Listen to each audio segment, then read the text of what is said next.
میں نماز میں اللہ کے حضور کھڑا ہوتا، ماں آواز دیتی ہو بیٹے محمد، میں نماز چھوڑ کر دوڑ کر ماں کے پاس چلا جاتا اور زمانے کو بتاتا کہ ماں کی عظمت کیا ہوتی۔ صاحب جب روٹیاں 4 ہوں، کھانے والے 5 ہوں، تب صرف ماں ہی کہتی ہے کہ بیٹا مجھے بھوک نہیں۔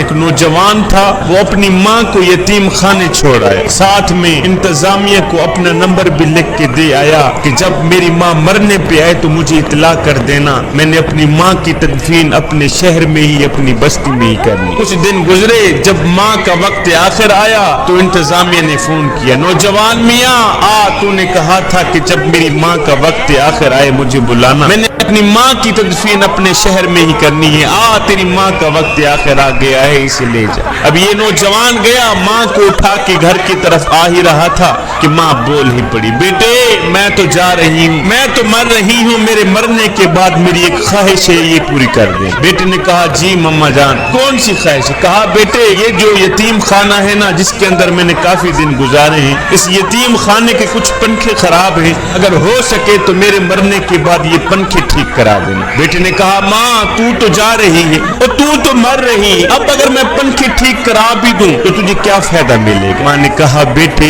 یہ پنکھے میں اپنے لیے ٹھیک نہیں کرا رہی، میں تو تیرے لیے ٹھیک کرا رہی ہوں کہ جب تیری اولاد جوان ہوگی، جب تجھے اس یتیم خانے میں چھوڑ جائے گی، ہے بیٹا گرمی